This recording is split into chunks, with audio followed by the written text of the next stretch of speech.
Justement au sujet suivant, puisque le prêt flash carburant démarre aujourd'hui. Le prix du baril du pétrole remonte au-dessus des $100 avec la guerre en Iran qui se poursuit, cette histoire de blocus voulu par Donald Trump ce week-end.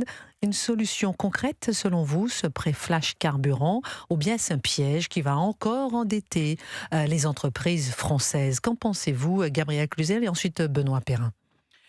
Non, ben là aussi, malheureusement, on a quand même le sentiment que ça procède de la cautère sur la jambe de bois. Vous voyez, c'est un peu comme quand j'entends le gouvernement parler de leasing pour les pompes à chaleur. Bon, il y a un moment où évidemment il va falloir passer à la caisse pour les Français. Donc c'est quand même un peu difficile à entendre, hein. Ben, c'est des gens qui ont des difficultés récurrentes, enfin constantes, je dirais, c'est presque structurel. Le porte-monnaie des Français actuellement, c'est leur souci majeur, leur pouvoir d'achat.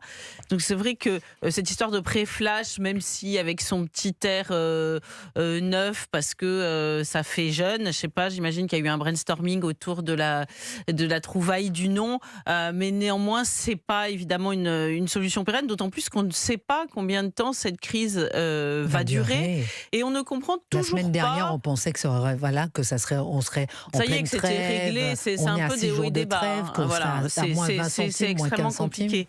Et c'est vrai qu'on ne comprend toujours pas, pardon d'insister, pourquoi le gouvernement finalement ne veut pas faire ce geste-là qui n'en est pas un, puisque, encore une fois, comme cette TVA est proportionnelle, eh bien, ça a été chiffré, du reste, il y a un bénéfice exceptionnel pour l'État. Voilà.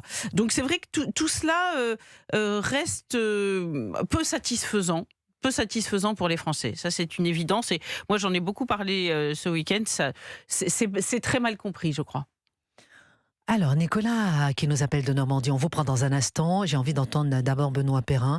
Benoît Perrin, nous voici entre ce blocus voulu par Donald Trump, avec ces prix qui augmentent, ces prix du baril du pétrole qui passent aujourd'hui au-dessus de $100, encore une fois, alors qu'on s'attendait justement à partir d'hier et d'avant-hier à une baisse de 5-15 centimes des prix à la pompe.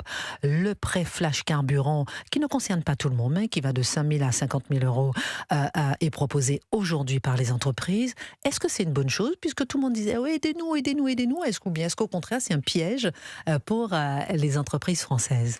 La particularité de ce prêt, c'est qu'on est encore une fois dans une logique très, très bureaucratique, très compliquée en fait. La situation est assez simple, c'est-à-dire que le gouvernement a choisi de ne pas faire d'efforts sur les taxes. Ça, on a bien compris, puisque comme il est incapable de générer des économies ailleurs, il ne veut pas se priver de recettes. Donc partant de là, il invente des dispositifs extrêmement compliqués, et le leasing, en l'occurrence le prêt flash carburant en est un.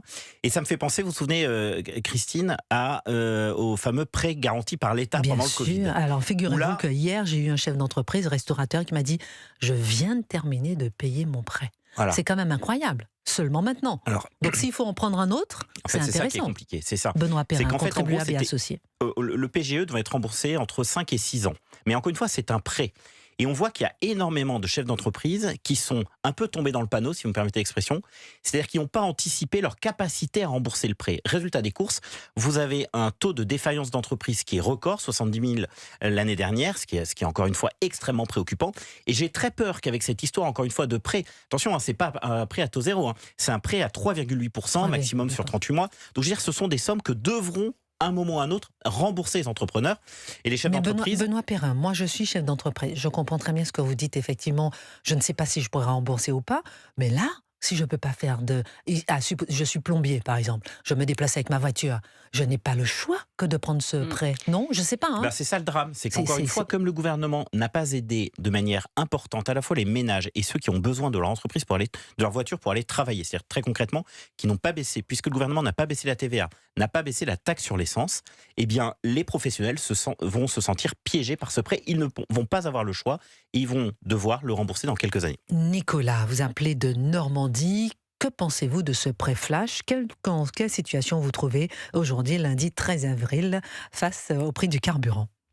Oui, bonjour Christine, bonjour à toute l'équipe. Merci de me faire passer à l'antenne. Avec plaisir. Effectivement, ce pré-flash carburant, c'est pas l'alpha et l'oméga. Je pense qu'on n'a pas trop de voies de sortie. Et moi, je voulais surtout m'exprimer sur et donner la parole aux gens qui se chauffent encore au fioul domestique. On en parle peu. Et ça représente 2,5 millions de foyers en France, donc soit près de 6 millions de Français.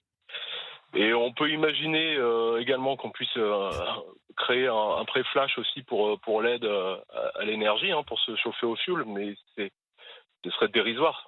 C'est une vraie catastrophe. Je suis en milieu rural, vous m'avez entendu, je viens de Normandie. Je peux vous dire que c'est un bon nombre de foyers ici. Pour vous donner un ordre d'idée, 1000 litres de fioul en février, c'était à peu près 1200 euros. Aujourd'hui, ça a dépassé les 1800 euros. Moi, me concernant, je chauffe ma maison au fioul, je mets 3-4 000 euros par an. C'est un préjudice de 3 000 euros. 3 000 euros net à l'année. 3 000 euros net à l'année. Nicolas, restez en ligne avec nous. Oui, nous sommes toujours avec Gabriel Cluzel et avec Benoît Perrin de Contribuables Associés pour parler de ce sujet. Nicolas, vous étiez en train de nous expliquer comment vous perdez 3 000 euros net par an ce sont des dépenses supplémentaires pour vous. Qu'est-ce que vous pensez, selon vous, que devrait faire le gouvernement, selon vous, pour aider les Français, des profils tels que vous, Nicolas, vous qui habitez en Normandie? Mais écoutez, j'ai envie de dire que le mal est fait. C'est qu'on a pris un retard considérable sur l'électrification dont il nous parle maintenant. On va pas refaire l'histoire. Oui, on va pas refaire l'histoire parce qu'on la connaît malheureusement, Fessenheim, etc. Maintenant, on est dos au mur, on réagit quand il le faut. Là, ce que je vous évoquais, mon cas personnel, j'ai une grande maison, donc effectivement, c'est des grandes dépenses. Mais là encore, je me fais la voix du milieu rural. Je parle des résidences principales, mais je pourrais évoquer également les collectivités locales. Je vous donne pour exemple l'école privée où va ma fille. Il se chauffe au fioul, c'est une vieille bâtisse. La proviseure dit qu'elle met 1000 litres de fioul par semaine. Donc ça lui fait 1000 euros net en plus chaque semaine, 4000 euros par mois. Donc ça fait assez peur. Et je me dis des mesurettes comme des chèques énergie pour canaliser, on va dire, la colère des Français me semble hélas dérisoire. Je pense que beaucoup de Français sont sur votre ligne, mon cher Nicolas. Merci beaucoup de nous avoir appelés en direct sur Europe 1. Merci infiniment, Benoît Perrin, directeur de Contribuables Associés en direct dans le studio d'Europe 1. Est-ce qu'on entend derrière cette petite tonalité de Nicolas qui nous a appelé une certaine lassitude, une sorte de « on n'en peut plus », comment dirais-je, on sent derrière ces mots comme si, voilà, la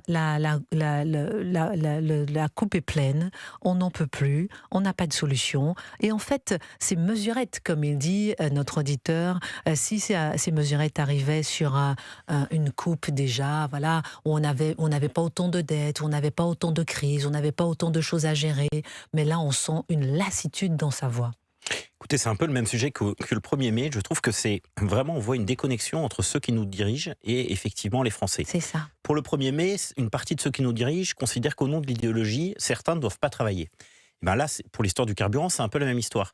C'est-à-dire qu'on nous prévoit des plans d'électrification à 5, 6, 7, pour pas dire 10 ans, et on oublie de répondre à la demande immédiate d'un certain nombre de Français qui, encore une fois, ont besoin impératifs de leur voiture, mais vraiment impératifs, soit pour aller travailler, soit pour des besoins personnels. Et on oublie, je crois, notamment dans le plan d'électrification, un sujet qui est majeur, qui est le prix de l'électricité. Et ça, je trouve qu'on n'en parle pas assez. C'est-à-dire que oui, je pense que tout le monde est d'accord pour être moins dépendant des énergies fossiles. Enfin, je veux dire, je pense qu'il y a peu de personnes qui seront opposées à cette idée. En revanche, ce qu'il faut bien comprendre, c'est que pour que nous, Français, on change nos modes de consommation, très concrètement, qu'on se tourne vers l'électricité, il y a qu'un signal, c'est le signal prix. Tant que l'électricité est aussi chère, eh bien, les Français, massivement, ne vont pas se tourner vers l'énergie. Le gouvernement va vous répondre, l'électricité n'est pas si chère au niveau européen en France. Alors, d'abord, effectivement, on a un prix d'électricité un peu moins important qu'au niveau européen, mais enfin largement plus important qu'en Chine, largement plus important qu'aux États-Unis.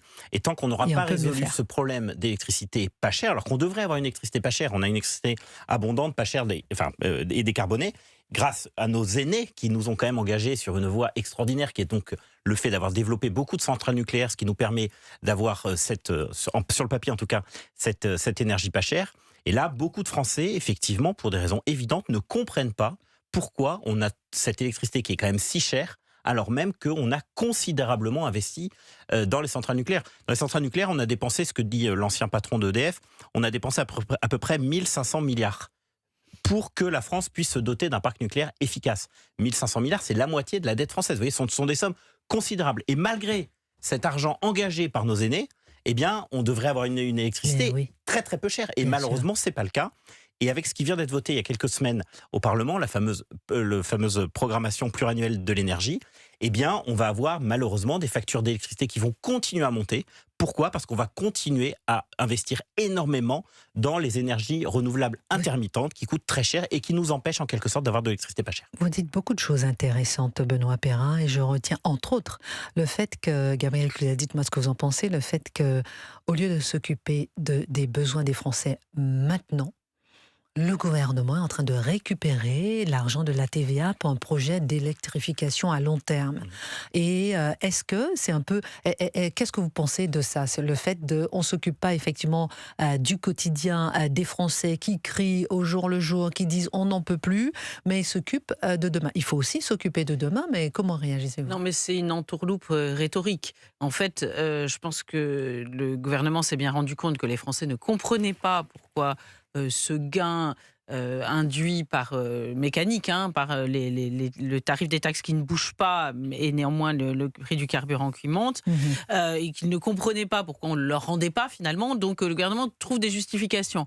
Ah bon, on va se lancer dans des grands projets, dans 20 ans, vous verrez, ça va être merveilleux, on aura tout électrifié. Mais là, on a un problème conjoncturel et il nous vend une solution structurelle.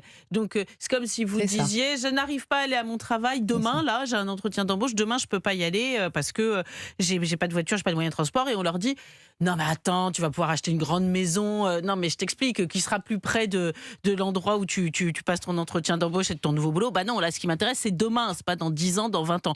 Donc c'est une entourloupe rhétorique. Et puis moi ce que je trouve intéressant quand même, je voulais dire ce que disait Benoît, je terminerai juste là-dessus, c'est que nos aïeux, vous avez raison, nos parents se sont saignés, se sont sacrifiés pour ces centrales nucléaires, pour ce nucléaire. Et aujourd'hui, c'est comme si on refusait d'en récupérer les fruits. Il faut encore investir dans autre chose. Mais c'est dramatique.